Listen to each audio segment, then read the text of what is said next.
প্রতিষ্ঠা লগ্ন থেকে বাংলাদেশ কোস্টগার্ড দেশের সুবিশাল সমুদ্র, উপকূলীয় এবং নদী তীরবর্তী অঞ্চলের নিরাপত্তায় গুরুত্বপূর্ণ অবদান রেখে চলেছে।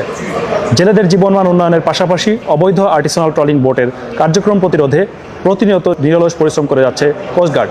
সম্প্রতি কিছু অসাধু মৎস্যজীবী ও ব্যবসায়ী অধিক মুনাফা অর্জনের লক্ষ্যে সরকারি নিষেধ অমান্য করে কাঠের ফিশিং বোটে অবৈধভাবে ট্রলিং সরঞ্জাম সহ ছোট ফাঁসের বেহুন্দি জাল স্থাপন করে আর্টিসানাল ট্রলিং বোটে রূপান্তর করছে।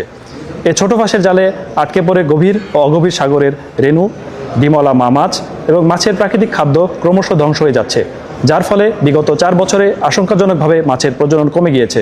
এতে কর্মহীন হয়ে পড়েছে সাধারণ জেলেরা। গোপন সংবাদের ভিত্তিতে জানা যায়, চট্টগ্রামের কর্ণফুলী থানাধীন চর পাথরঘাটা সংলগ্ন এলাকায় একটি ফ্যাক্টরিতে নিষিদ্ধ আর্টিসানাল ট্রলিং সরঞ্জাম ও ট্রলিং জার তৈরির কাজ চলছে।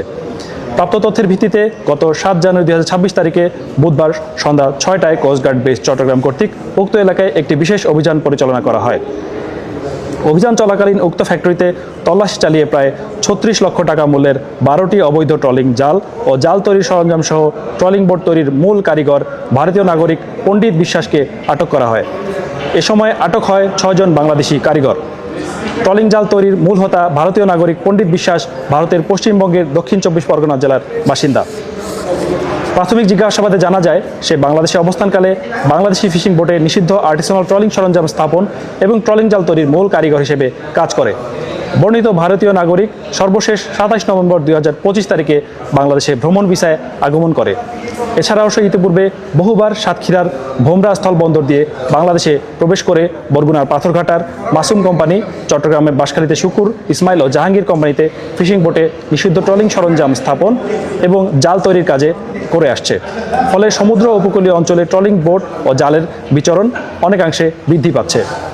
উল্লেখ্য, গত 12 আগস্ট 2025 তারিখ কোস্টগার্ড ও সেনাবাহিনীর যৌথ অভিযানে ভারতীয় নাগরিক পণ্ডিত বিশ্বাসকে আটক করে কারাগারে প্রেরণ করা হয়।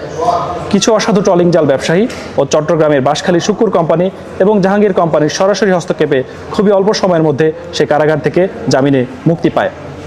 আর্টিসানাল ট্রলিং বোটের বিরুদ্ধে কোস্টগার্ডের ধারাবাহিক অভিযানের ফলে সংশ্লিষ্ট কোম্পানির মালিকরা বর্তমানে আত্মগোপনে রয়েছে।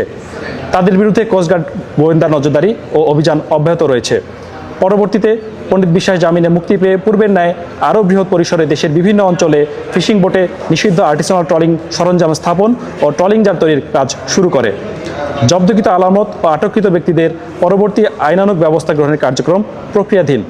মৎস্য সম্পদ রক্ষায় বাংলাদেশ কোস্টগার্ড ভবিষ্যতেও এই ধরনের অভিযান অব্যাহত রাখবে।